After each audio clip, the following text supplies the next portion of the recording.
Oak Tree, You're in My Way. Poundcake, any idea who this band is? Is it a band we've talked about before? Of course.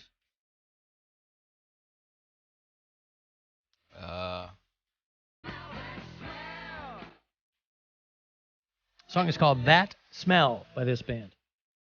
Can I get a hint? I have no idea. I don't even know. We play a game. Based on that. Is it Skinner? Is this Skinner? Wow, I did Yeah, not. Leonard Skinner. I did not expect it to be Skinner though.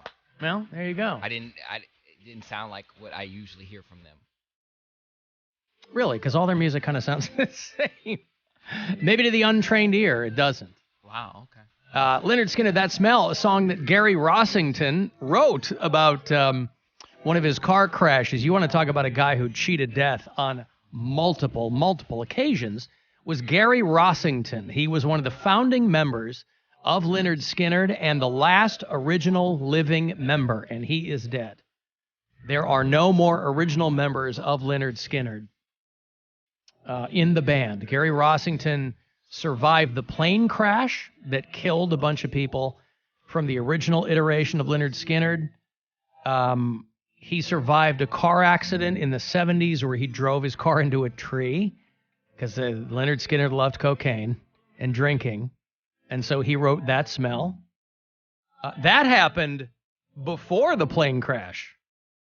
That killed Ronnie Van Zant and Steve Gaines and Cassie Gaines and a bunch of other people. But he only broke some ribs. Gary Rossington got out and ran to a nearby house to try to get help. But that was when a lot of the main people, Artemis Pyle, I think is still alive. Artemis Pyle was not an original, he wasn't a founding member of Leonard Skinner, but he was with them very, very early in their run. Been a lot of people in and out of Leonard Skinner, but I think out of that early Skinner group, not only the founding members, but the early, I think Artemis Pyle is the only one left. Alan Collins is dead. Artemis Pyle is an amazing name. That's such a good name. Artemis. There's not enough Artemis in the world. There's Artemis on Always Sunny in Philadelphia, but that's the wrong kind of Artemis. But Gary Rossington, I guess he had a heart thing. He had a heart attack a few years ago. He had bypass surgery, so he was kind of in and out of Skinner, but he was currently touring with them. He co-wrote Sweet Home Alabama. He played the slide on Free Bird, but he died yesterday, 71. So the very last founding member of Leonard Skinner is gone. These guys got into the Rock and Roll Hall of Fame in 2006. They got inducted by Kid Rock. But that Leonard Skinner plane crash, these guys were coming off a huge run of songs. There's a lot of people who think that Skinner crash happened before people really knew who they were. But they were really on the rise. They already had 4 albums under their belt. So it was 3 days after the 5th album came out. And they were going from one city to another.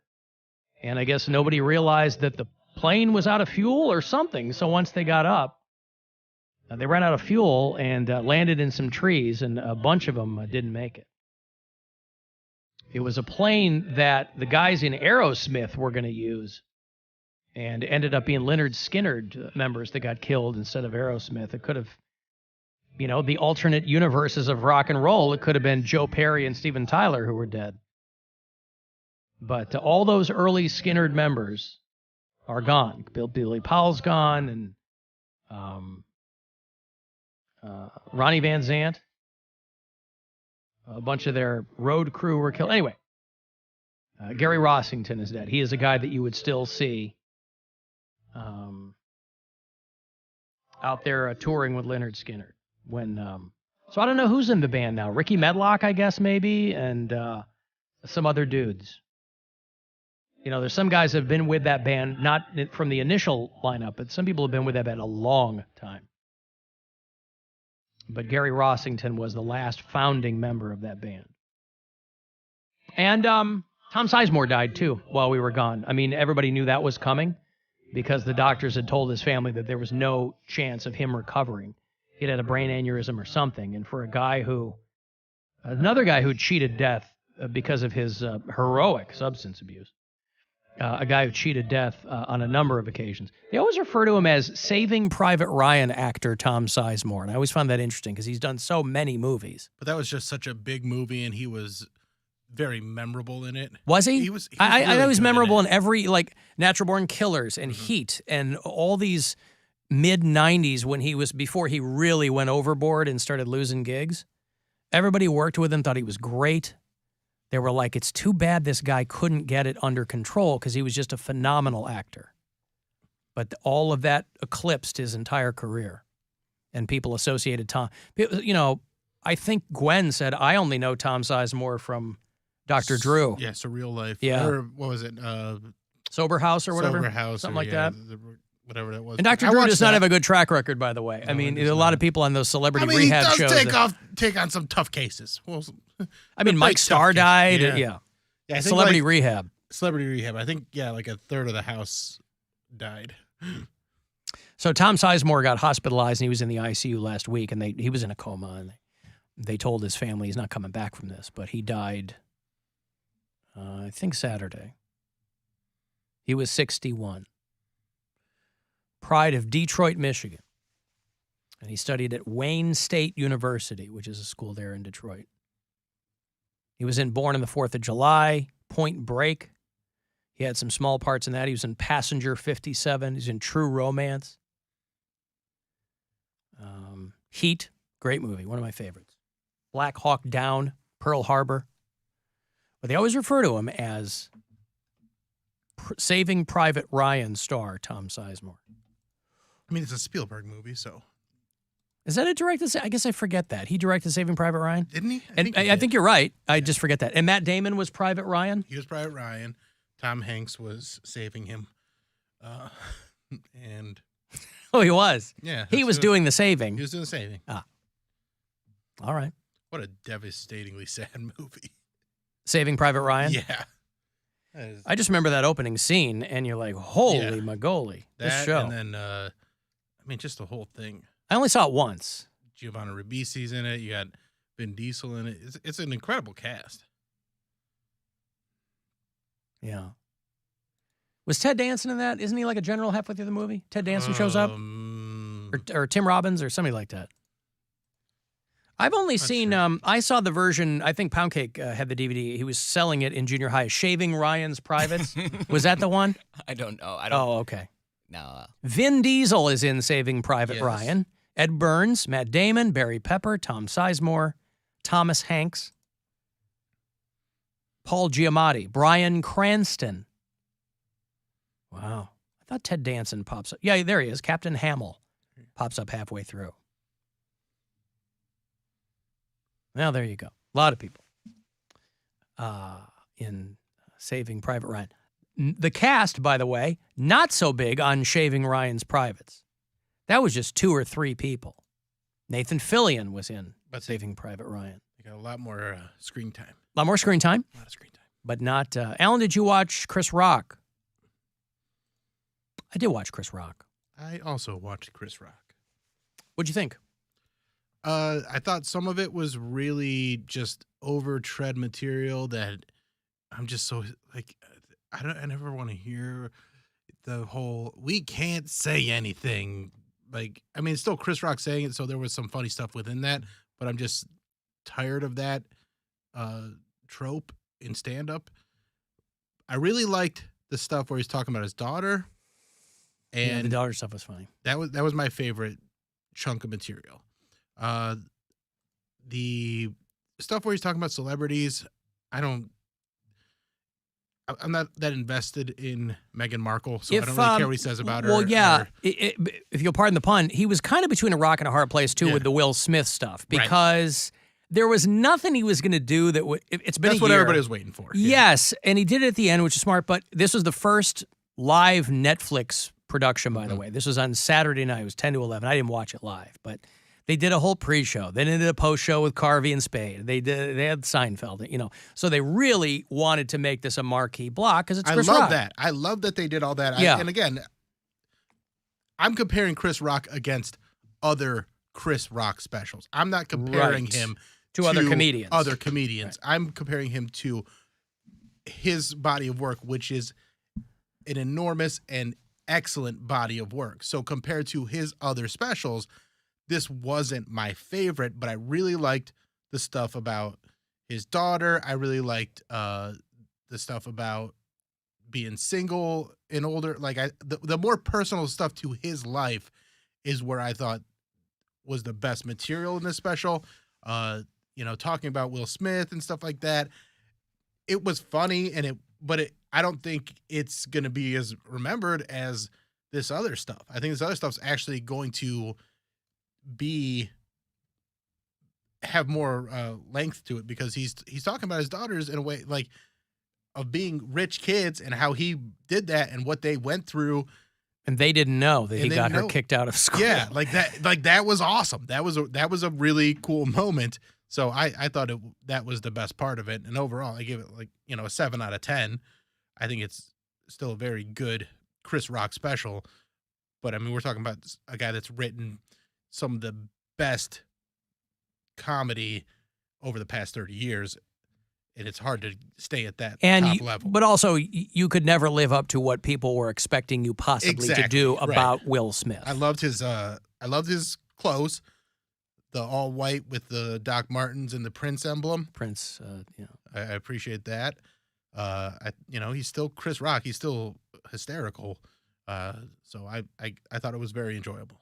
I didn't get bored. Y'all know what happened to me. I didn't get bored Getting watching it. Getting smacked by Suge Smith. Everybody knows I got smacked at the Oscars by this mother. And people like, did it hurt? It still hurts. I got Summertime ringing in my ear.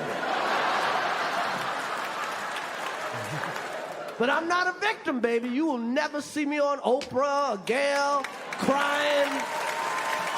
You will never see it. Never gonna happen. I couldn't believe it, and I love Men in Black. No. It's never gonna happen. No. I took that hit like Pacquiao. Obviously, people had their criticisms. Somebody was, whoever wrote the write-up in USA Today was like, it was embarrassing to see him making fun of woke kids and their social media and their feelings. I'm like, Chris Rock is almost 60. Stop. And he's not supposed to be down with the kids. But he's still he's very a much dad. An advocate. He's divorced. Yeah. His wife took him to the cleaners, right? That was he's 58 years old. He's a rich, almost 60-year-old guy. There's two things that I remember specifically laughing very hard at, where he's talking about the power of female beauty and how if Jay-Z would still marry Beyonce if she was working at Burger King, but if he was the one working at Burger King, it's not going to go that way. So that was a very funny thing. And then he's talking about, he's like, my wife is worth as much money as me, and she ain't funny. Yeah. Like she got a lot of his money. Yeah, that was very funny. I don't care what you say. The part when he was talking about Meghan Markle and like the royal family. Well, you're more into that. But so you're focused on that. But it was true. I'm sure it's true, but it's like these bitches. But it's like, it's also when you're doing stuff about a pop culture event like Meghan Markle, and like we've seen so many people joke about it, I didn't see like a fresh take on it. Everything he said was true, but everything had also kind of been said. Yeah, it's kind of retread material. Like, not that he's retreading it, but we've heard this take a bunch of times. I understand, but it was the way in which you deliver it, and people want to see, like, the Michael Jackson jokes. Everyone has always, like, used the Michael Jackson jokes, but the way Cat Williams said it made me laugh the hardest. It just, I don't know. It's the way you deliver it, and Chris Rock. Well, I mean, that depends on the person, because to me, the way you deliver it is only part of it. I like originality, and that's why the stuff that was more personal to him was more original. Therefore, I enjoyed that more. He's the only one that can tell those jokes about his own life and his experiences. Everybody's got a take on Will Smith hitting him at the Oscars. First of all, I know you can't tell on camera, Will Smith is significantly bigger than me. We are not the same size, okay? We are not. This guy, Will Smith does movies with his shirt off. You've never seen me do a movie with my shirt off. If I'm in a movie getting open heart surgery, I got on a sweater. Will Smith played Muhammad Ali in a movie. You think I auditioned for that part? He played Muhammad Ali. I played Pookie in New Jack City. I played a piece of corn in Pootie Tang. Pootie Tang. And a lot of people go, Chris, how come you didn't do nothing back that night? Because I got parents. That's why. Because I was raised. I got parents. And you know what my parents taught me? Beat that Don't ass. fight in front of white people. That's his mic drop. There you go. Yeah, so there were obviously people had some. Chris Rock hates black women. But, yeah, the guy is 58 years old. I mean, he's still one of the best to ever do it. He looks great for 58. He don't look like he's almost 60. He looks very good, yeah. Well, you know what they say, Poundcake. Black don't crack, but it does. On whom? There's plenty of people. I know a lot of bad black. Well, Chris Rock is not in their group. But it was, I think, by and large, people seem to like it, right? Yeah. I mean, for Netflix dipping their pool, this is a great way for them to dip their pool into live events. I think because I'm sure they got tons of eyeballs on it. I love the live event thing. I love that he did kind of have a moment where he goes, he said, the whole thing started when Will Smith didn't get nominated for Emancipation. And he goes, effed up the joke, concussion. So that was like the part where there was like that live aspect to it where, and then even right at the beginning, someone was yelling at him. He just goes, shut up. And,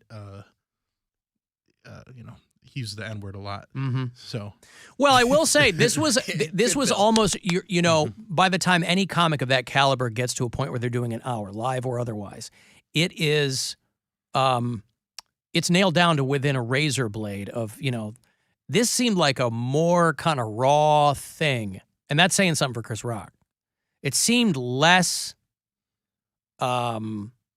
performed. I don't know. There was something about it. Maybe it's just because he's older and he hasn't done it in a while. I mean, we've seen him live a couple of times since he did a special last. But because the last one was Tambourine. yeah. And that was a few years ago. Anyway, in answer to your question, Texter, yes, I did watch the Chris Rock special. But it is available to stream now for people who didn't see it live. It's on Netflix. I don't know if the pre and post show, those were fun. I don't know if the pre and post show are on there. But I think those are on YouTube. Oh, they are? They put them Okay. up on YouTube. I have to take a break. I want to go see Kill Switch Engage. This is going to be the perfect entree to get our metal show going on Saturday nights. That premieres this Saturday night. Kill Switch Engage is coming through April 15th to play the Agora. And I will have those tickets for you on the way back. 35192. You want to text me for anything else, and we'll be back. From the Universal Windows Direct Weather Center.